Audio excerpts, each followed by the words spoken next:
Hello my lovely students, welcome back to my channel learn with Priyanka. मैं प्रियंका आज के इस वीडियो में आपके लिए लेके आई हूँ first flight class 10 chapter number 5 glimpses of India के long question answers. Question number 1, describe the baker and his importance in the village of Goa as mention in the chapter a baker from Goa. तो हमें describe करना है जो bakers थे हमारे गोवा के, उनकी क्या इंपॉर्टेंस थी गोवा में, इसको हमें डिस्क्राइब करके लिखना है। इन the chapter a baker from Goa the baker hold a very important place in Goan village. मतलब ये जो चैप्टर है अ बेकर्स फ्रॉम गोवा, इसमें बेकर्स ने बहुत ही ज़्यादा अपना इम्पॉर्टेंट रोल प्ले किया है गोवन विलेज में, विलेज लाइफ में। He is known as pader, इनको पैडर भी कहा जाता है, and is a regular visitor to every household, और ये हर घर में डेली विजिट किया करते थे। The baker usually arrives early in the morning, जो बेकर्स थे वो सुबह जल्दी पहुंच जाते थे विद हिज बैम्बो स्टाफ, अपने बैम्बो स्टाफ के साथ। And the sound of his arrival brings excitement, और इनका जो साउंड होता था आने का वो बहुत ज़्यादा एक्साइटमेंट से भरा हुआ होता था। स्पेशली अमंग चिल्ड्रन, बच्चों में बहुत ज़्यादा एक्साइटमेंट ला देता था। Children eagerly wait for breads bangles which are their favourite, बच्चे जो हैं वो बहुत बेसब्री से इन ब्रेड्स का वेट किया करते थे क्योंकि वो उनकी फेवरेट हुआ करती थी। Bread is an essential part of Goan food culture, bread जो है वो गोवन फूड कल्चर का बहुत ही ज़्यादा ज़रूरी पार्ट हुआ करता था। It is used on various occasion, बहुत सारे ओकेशंस में भी ब्रेड का यूज़ किया जाता था, such as marriages, festivals and religious ceremony, मतलब शादियों में, त्योहारों में, और बहुत ही ज़्यादा जो रिलीजियस सेरेमनीज होती थी उसमें भी ब्रेड का इस्तेमाल किया जाता था। Special breads are prepared for different events, और अगर कोई डिफरेंट इवेंट होता था उसके लिए स्पेशल ब्रेड बनाई जाती थी। Like sweet bread for marriages, शादियों के लिए स्वीट ब्रेड बनाई जाती थी एज अ गिफ्ट देने के लिए। The baker not only supplies bread, bakers bread ही सप्लाई नहीं करते थे but also maintain social connection, जो द विलेज, जो विलेज के लोग हुआ करते थे उनके साथ एक सोशल कनेक्शन भी बना के रखते थे। His presence reflects the Portuguese influence on Goan culture, और उनकी जो प्रेजेंस हुआ करती थी वो गोवन कल्चर में पोर्तुगीज का भी प्रभाव डालती थी, जो पोर्तुगीज वहाँ से जा चुके थे उनका भी इन्फ्लुएंस अभी भी था वहाँ पे। Thus the baker play are significant role in preserving traditions, culture and community bonding in the Goa. तो जो बेकर्स थे वो बहुत ही ज़्यादा सिग्निफिकेंट रोल, एक महत्वपूर्ण रोल अपना प्ले करते थे, वहाँ का जो ट्रेडिशन है, कल्चर है, कम्युनिटी बॉन्डिंग है गोवा के लोगों के साथ, उसको बनाए रखते थे। How does the chapter from Coorg describe the natural beauty and culture of Coorg, जो चैप्टर है कूर्ग उसने किस तरीके से कूर्ग की नेचुरल ब्यूटी और कल्चर को दिखाया है। The chapter from Coorg presents Coorg as one of the most beautiful region of India, जो कूर्ग जो शहर है वो बहुत ही ज़्यादा ब्यूटीफुल है इंडिया में। It is located Midway between Mysore and the coastal town of Mangalore, कहाँ पे है ये, मैसूर और कोस्टल टाउन ऑफ मैंगलोर, मतलब मैंगलोर का जो तटीय एरिया है, कोस्टल एरिया है, वहाँ पे ये पड़ता है। The land is filled with evergreen rain forest, coffee plantation, spices and rich wild life, जो ये लैंड है ये टोटली किससे फिल्ड है, एवरग्रीन रेन फॉरेस्ट से, कॉफ़ी प्लांटेशन से, spices and rich wild life से। The river Kaveri originate from the hills of Coorg, जो कावेरी नदी है वो भी, उसकी जो शुरुआत है वो भी कूर्ग के पहाड़ियों से ही होती है। Adding to its scenic beautiful, जो उसकी सुंदरता पे और ज़्यादा चार चांद लगा देती है।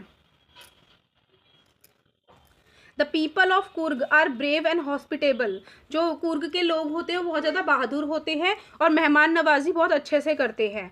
दे are believe to be of Greek and Arab descent and have a tradition of wearing unique clothing such as long black coats with embroidery waist belt, और ये किस तरीके के कपड़े पहना करते हैं, दे वेयरिंग यूनिक क्लोथ, बहुत ही ज़्यादा अद्भुत कपड़े पहनते हैं जिसमें होता है लॉन्ग ब्लैक कोट और जिसमें एम्ब्रॉयडरी हुई रहती है और उनकी कमर में एक बेल्ट बंदी होती है।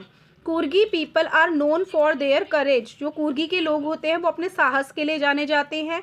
And many of them serve in the Indian army, और बहुत सारे लोगों को इंडियन आर्मी में जॉब भी मिल जाती है कूर्गी लोगों को। The chapter highlights Coorg culture tradition, जो ये चैप्टर जो टोटली किसको हाईलाइट कर रहा है, जो कूर्ग का कल्चर है, ट्रेडिशन है, उसको हाईलाइट कर रहा है। नेक्स्ट क्वेश्चन है आपका, what does the chapter T from Assam reveals about the tea plantation and the popularity of T in India. जो चैप्टर है टी फ्रॉम आसाम वो किस चीज़ को रिवील कर रहा है? टी की प्लांटेशन को और वहाँ की पॉपुलैरिटी की, वहाँ पे चाय किस प्रकार इंडिया की इतनी फेमस वो हो गई, मतलब फेमस बेवरेज हो गई, पेय पदार्थ हो गई। सो देखिए, the chapter T from Assam gives an insight into tea plantation. तो वो हमें एक पूरा किस चीज़ का दर्शा रहा है? टी प्लांटेशन को। And wide spread popularity of T in India, India में कितनी पॉपुलैरिटी है टी को कितना ज़्यादा पॉपुलर है इंडिया में, उसको दर्शा रहा है। राजवीर एंड प्रांजल, राजवीर एंड प्रांजल इस चैप्टर में दो कैरेक्टर हैं। Travel to Assam by train, जिन्होंने असम में ट्रैवल किया। कैसे ट्रैवल किया? बाय ट्रेन से। Where they see vast stretches of tea garden, जहाँ पे उन्होंने बहुत सारे टी गार्डन्स देखे। Rajveer share interesting facts about tea, Rajveer ने बहुत सारे इंटरेस्टिंग फैक्ट्स भी बताए टी के बारे में, including legends related to its origin in China and India. जो भी लेजेंड्स वहाँ से बिलोंग करते हैं चाइना एंड इंडिया से, उनके बारे में भी राजवीर ने बताया है इस चैप्टर में। Assam is famous for producing some of the best tea, Assam जो है वो फेमस है किस चीज़ के लिए? बेस्ट टी प्रोड्यूस करने के लिए। इन द वर्ल्ड, पूरे संसार में, पूरे वर्ल्ड में। The tea plantation look like green carpet spread over the hills, और असम में जो टी प्लांटेशन वो इस तरीके की होती है जैसे कि पूरी धरती में किसी ने ग्रीन कलर का कारपेट बिछा दिया हो, हिल में किसी ने ग्रीन कलर का कारपेट बिछा दिया हो, इतनी ग्रीनरी होती है वहाँ पे। T has become an essential part of Indian daily life enjoyed by people of all classes. T has become an essential part of India, T जो है वो इंडिया का ज़रूरी पार्ट बन चुका है। इंडियन डेली लाइक, जो इंडियन पीपल होते हैं वो डेली चाय को इंजॉय करते हैं, मतलब इतनी ज़्यादा टी जो है वो फेमस है इंडिया में। नेक्स्ट क्वेश्चन है आपका, how does glimpses of India present India's unity of diversity. इस चैप्टर ने किस तरीके से यूनिटी इन डाइवर्सिटी को प्रेजेंट किया है। यूनिटी इन डाइवर्सिटी क्या होता है कि हमारे देश में अलग अलग भाषाएं बोलते हैं, अलग अलग धर्म के लोग हैं, पर फिर भी उनमें क्या दिखती है? एकता दिखती है, तो उसको हम यूनिटी ऑफ डाइवर्सिटी बोलते हैं। तो यूनिटी ऑफ डाइवर्सिटी इस चैप्टर ने किस प्रकार दिखाई है? The chapter glimpses of India beautifully presents India's unity in diversity. तो इसने यूनिटी ऑफ डाइवर्सिटी दिखाया है by describing 3 different regions. 3 different regions दिखाए गए हैं, Goa, Coorg and Assam. Each place has its own culture, हर जगह का अपना एक ओन कल्चर है, अपना कल्चर है, ट्रेडिशन है, लैंग्वेज है एंड नेचुरल ब्यूटी है। Goa is known for its baker, Goa जो है वो अपने बेकर्स के लिए फेमस है एंड पोर्तुगीज़ के इन्फ्लुएंस के लिए फेमस है। Coorg for the brave people, Coorg जो है वो बहादुर लोगों के लिए फेमस है and scenic landscape. And Assam for its tea garden, और जो आसाम है वो अपने टी गार्डन के लिए फेमस है।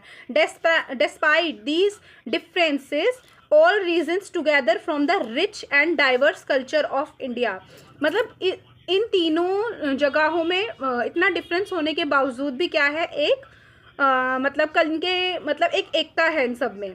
The chapter shows how diversity adds beauty and strength to the nation. तो इस चैप्टर ने हमें शो किया है, क्या शो किया है?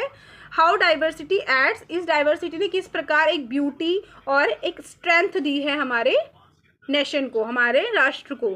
तो आज की इस वीडियो में इतना ही है। आई होप आपको मेरी ये वीडियो अच्छी लगी हो। अगर अच्छी लगी तो please like, share and subscribe my channel. तब तक के लिए बाय बाय, मिलते हैं अपनी नेक्स्ट वीडियो में।